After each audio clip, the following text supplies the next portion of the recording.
Depuis les premiers jours de la civilisation, les règles alimentaires ont joué un rôle essentiel dans la formation culturelle et spirituelle de diverses sociétés. Parmi ces règles, peu sont aussi emblématiques que l'interdiction de consommer de la viande de porc, qui reste ferme dans les traditions juives et islamiques. D'autre part, le christianisme a adopté une position différente, permettant la consommation de cet aliment.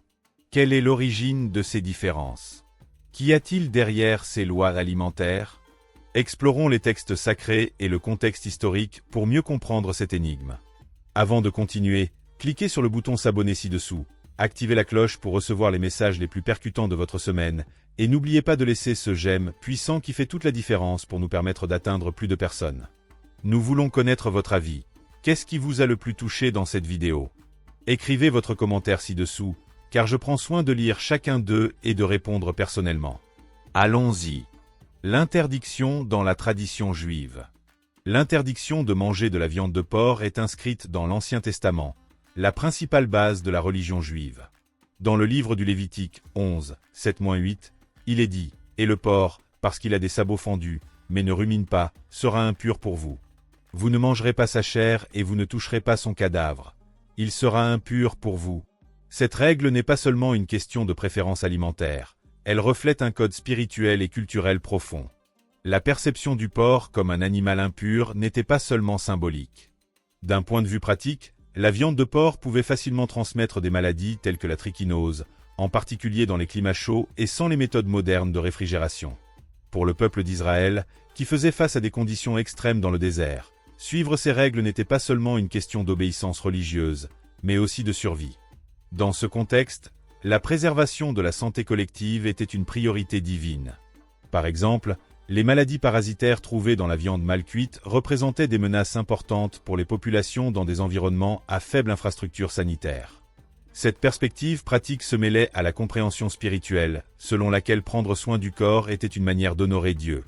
De plus, les lois alimentaires dans le judaïsme ont un sens plus profond. Elles renforcent l'identité spirituelle et culturelle du peuple juif. Dans le Deutéronome 14h21, il est dit « Vous êtes un peuple saint pour le Seigneur, votre Dieu. » Cette sainteté se manifeste dans chaque aspect de la vie, y compris les choix alimentaires. Suivre un régime cachère est une manière de se rappeler constamment de l'alliance spéciale entre Dieu et Israël. Le terme cachère, qui signifie adapté ou pur, ne dicte pas seulement ce qui est autorisé à manger, mais symbolise l'engagement à vivre dans la sainteté.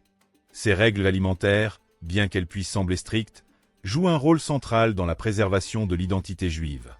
Même en période de persécution et de diaspora, maintenir un régime cachère a aidé à unir le peuple juif, renforçant sa culture et ses croyances partagées. Il ne s'agit pas seulement de ce que l'on mange, mais de la façon dont ces choix reflètent la sainteté et l'alliance avec Dieu. À chaque repas, les Juifs renouvellent symboliquement leur connexion avec Dieu et ses commandements, faisant de l'alimentation un acte spirituel. De plus, la pratique du régime cachère crée également une barrière culturelle, distinguant le peuple juif des autres nations, ce qui les aide à préserver leurs traditions au milieu des changements externes. L'islam est la continuité des règles. Dans l'islam, l'interdiction de consommer de la viande de porc est tout aussi catégorique et est explicitement mentionnée dans le Coran.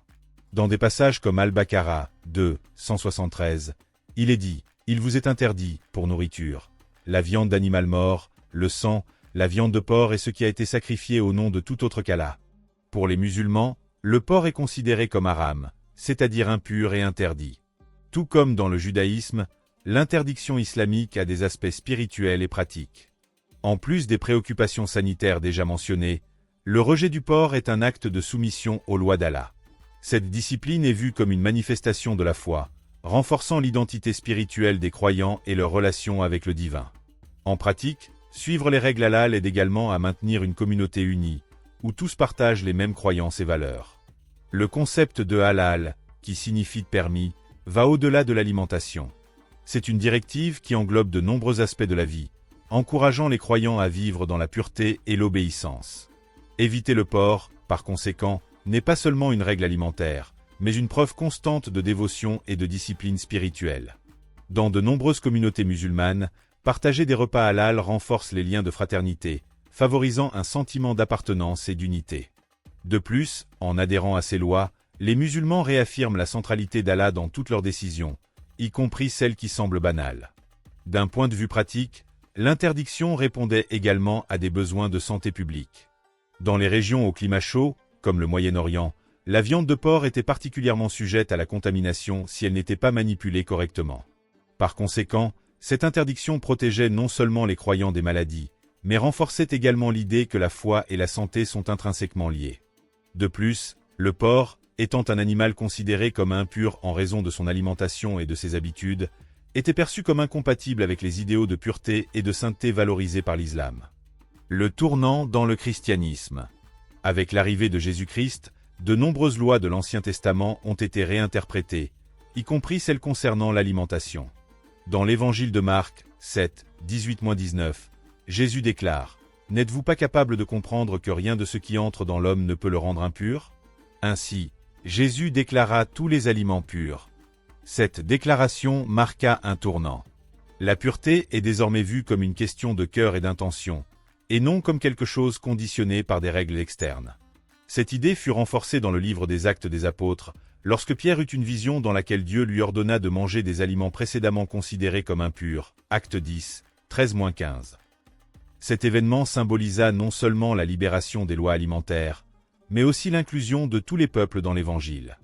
La levée des restrictions alimentaires fut interprétée par les chrétiens comme un reflet de la grâce divine et de l'universalité du message du Christ. À partir de ce moment-là, l'accent fut mis sur la foi et la transformation intérieure, et non sur l'observation stricte des lois cérémonielles. Pour les chrétiens, le sacrifice de Jésus sur la croix inaugura une nouvelle ère, où la relation avec Dieu est basée sur la foi et la grâce, et non sur des pratiques externes.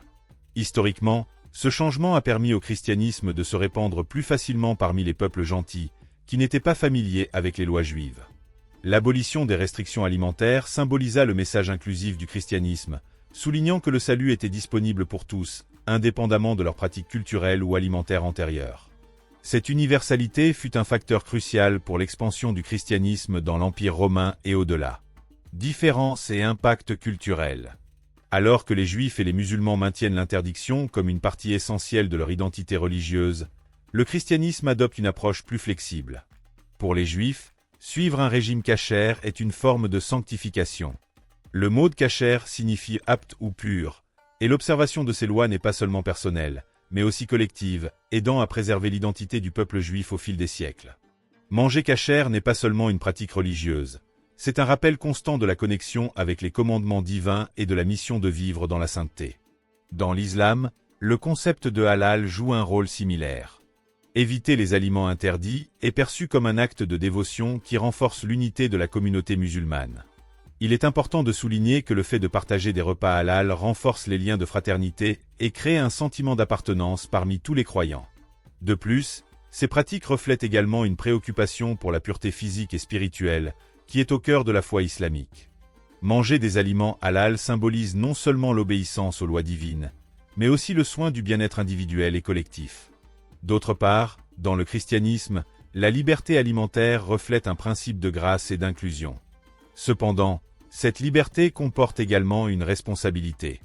L'apôtre Paul avertit quelque chose de grande importance. « Tout m'est permis, mais tout n'est pas avantageux » 1 Corinthiens 10h23. Cela signifie que les chrétiens sont appelés à utiliser leur liberté de manière à édifier à la fois eux-mêmes et les autres. Manger est un acte qui peut être fait en gratitude envers Dieu, mais toujours avec respect pour les besoins et croyances des autres. Réflexion contemporaine. Dans un monde de plus en plus globalisé, où différentes cultures et religions coexistent côte à côte, comprendre ces différences est essentiel pour promouvoir le respect mutuel entre les pluralités. Les pratiques alimentaires ne sont pas seulement des questions de tradition. Elles reflètent des valeurs spirituelles profondes et aident à façonner l'identité de chaque communauté. Par exemple, dans les contextes multiculturels, respecter les choix alimentaires de chaque groupe est une manière de renforcer le dialogue, l'harmonie et le respect entre les différentes cultures. Que ce soit par l'obéissance aux lois alimentaires ou la liberté de choix, la manière dont nous nous rapportons à la nourriture révèle beaucoup de notre foi et de nos principes. De plus, comprendre ces pratiques peut nous aider à voir la richesse et la diversité culturelle qui nous entourent. En fin de compte, ce qui compte vraiment, c'est l'intention du cœur et la manière dont nos choix reflètent notre relation avec le divin. Avez-vous aimé cette réflexion? Avant de partir, cliquez sur le bouton s'abonner ci-dessous. activez la cloche pour recevoir les messages les plus percutants de votre semaine, et n'oubliez pas de laisser ce j'aime puissant qui fait toute la différence pour nous permettre d'atteindre plus de personnes. Et nous voulons connaître votre avis. Qu'est-ce qui vous a le plus touché dans cette vidéo? Écrivez-le ici dans les commentaires, car j'adore lire chacun d'eux et répondre personnellement. Diffusons ensemble ce message d'espoir et de transformation. Fusée Bulle.